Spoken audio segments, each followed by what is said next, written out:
हम जानते हैं कि मानव पूंजी निर्माण शिक्षा, स्वास्थ्य, कार्यस्थल प्रशिक्षण, प्रवास और सूचना में निवेश का ही परिणाम है।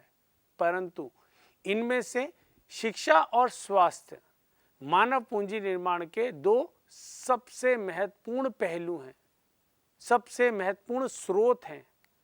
भारत में विभिन्न क्षेत्र हैं, जैसे केंद्र सरकार, राज्य सरकार, स्थानीय सरकार, नगर निगम, नगर पालिका, ग्राम पंचायत आदि, तथा इन सभी क्षेत्रों के दायित्व प्रत्यक्ष रूप से संविधान में स्पष्ट है।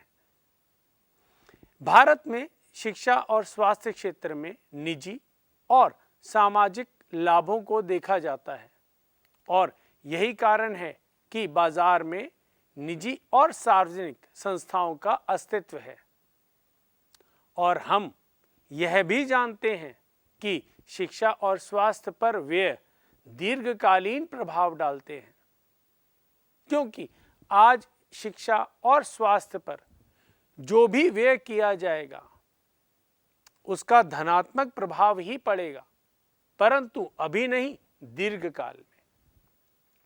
यही कारण है कि इन क्षेत्रों में सरकारी हस्तक्षेप अनिवार्य है, क्योंकि प्रत्येक देश शिक्षा और स्वास्थ्य पर ही निर्भर करता है। स्वास्थ्य और शिक्षा किसी भी देश की प्रमुख आधारशिला होती है। भारत में शिक्षा क्षेत्र के अंतर्गत संघ और राज्य स्तर पर शिक्षा मंत्रालय तथा राष्ट्रीय शैक्षिक अनुसंधान एवं प्रशिक्षण परिषद, विश्वविद्यालय अनुदान और अखिल भारतीय तकनीकी शिक्षा परिषद आते हैं, जबकि स्वास्थ्य क्षेत्र का नियमन संघ एवं राज्य स्तर पर स्वास्थ्य मंत्रालय और विभिन्न संस्थाओं के स्वास्थ्य विभाग एवं भारतीय चिकित्सा अनुसंधान परिषद आदि करते हैं।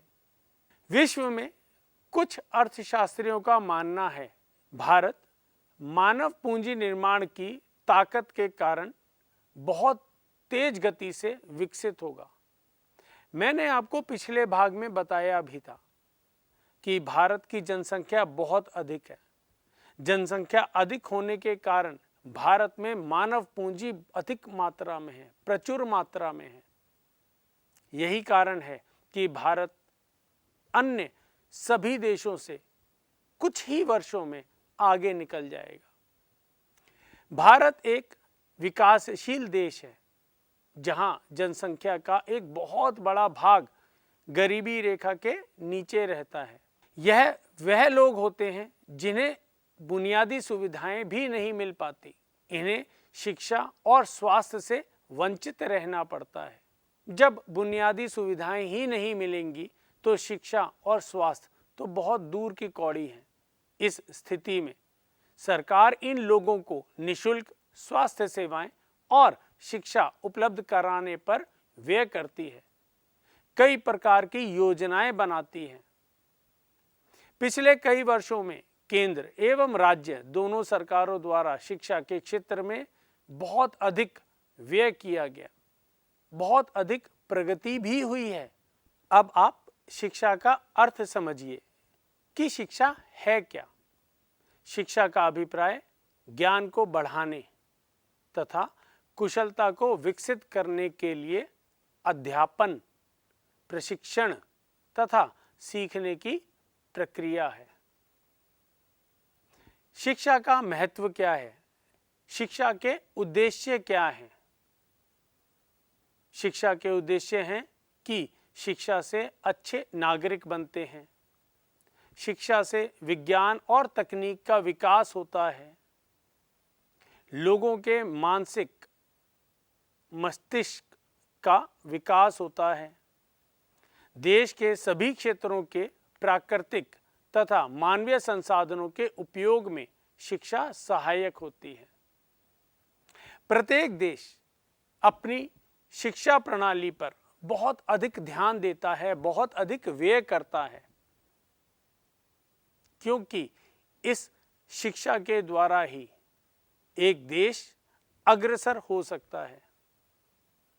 प्रत्येक देश चाहता है कि उस देश में साक्षरता दर पूर्ण हो। भारत में अभी साक्षरता दर बढ़ रही है, 100% अभी भी नहीं हुई। शिक्षा पर सरकार बहुत अधिक व्यय भी करती है। 1952 से 2002 के दौरान सरकारी व्यय में शिक्षा पर व्यय 7.92% से बढ़कर 13.17% लगभग हो गया है। इस प्रकार सकल घरेलू उत्पाद में इसका प्रतिशत बढ़कर 4.18 हो गया है। सरकार घरेलू उत्पाद का केवल 4% भाग ही शिक्षा पर व्यय करती है और यह प्रतिशत बहुत ही कम है। आने वाले समय में सरकार को अपने घरेलू उत्पाद का बहुत बड़ा भाग शिक्षा एवं स्वास्थ्य पर व्यय करना पड़ेगा। दिसंबर 2002 में भारत सरकार ने अपने 86वें संविधान संशोधन द्वारा 6 से 14 आयु वर्ग के बच्चों के लिए निःशुल्क एवं अनिवार्य शिक्षा को मौलिक अधिकार घोषित किया था। 1998 में भारत सरकार द्वारा नियुक्त तापस मजूमदार समिति, यह एक समिति थी जो सरकार द्वारा गठित की गई थी। उसने यह अनुमान लगाया था कि देश के 6 से 14 आयु वर्ग के सभी बच्चों को स्कूली शिक्षा व्यवस्था में शामिल करने के लिए 2007 तक लगभग 1.3 लाख करोड़ रुपए खर्च हो चुके हैं।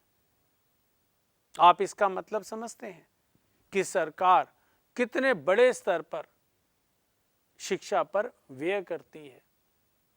एक पहलू यह भी है कि शिक्षा व्यय का बहुत बड़ा हिस्सा प्राथमिक शिक्षा पर, प्राथमिक शिक्षा मतलब प्रारंभिक शिक्षा पर खर्च होता है, जबकि उच्चतर शैक्षिक संस्थाओं अर्थात महाविद्यालय, बहुतकनीकी संस्थानों और विश्वविद्यालयों में यह व्यय बहुत कम है।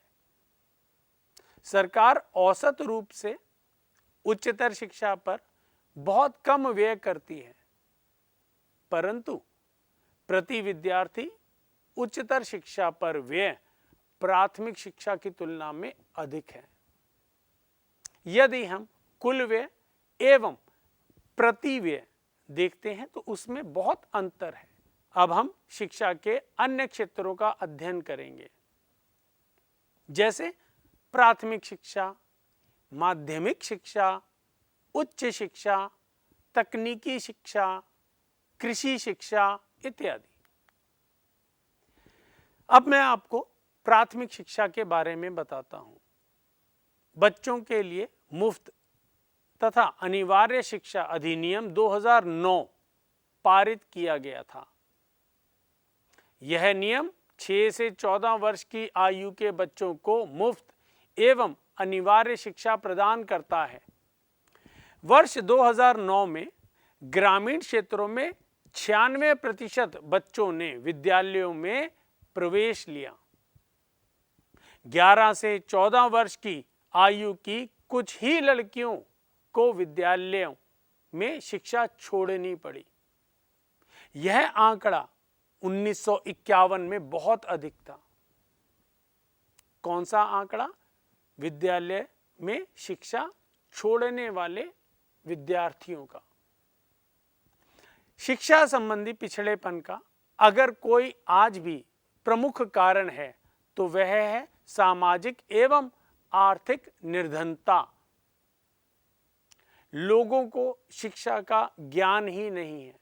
लोगों को आज भी यह नहीं पता कि प्रत्येक मानव के लिए शिक्षा का महत्व क्या है। सरकार ने प्राथमिक शिक्षा को विश्वव्यापी बनाने के लिए कई योजनाएं और कार्यक्रम भी आरंभ किए, जैसे विद्यालयों में मिड डे मील योजना, यह 1995 में लागू की गई। सर्व शिक्षा अभियान, यह सन 2000 में लागू किया गया। इसके अंतर्गत सभी को शिक्षा मिलनी चाहिए। अगला, कस्तूरबा गांधी बालिका विद्यालय, यह 2004 में लागू हुआ। 1950-51 में प्राथमिक शिक्षा में स्कूलों की संख्या मात्र 2.2 लाख थी, जो कि 2010 में 11.90 लाख हो गई। अब यह आंकड़ा कुछ ही वर्षों में बहुत तेजी के साथ बढ़ा।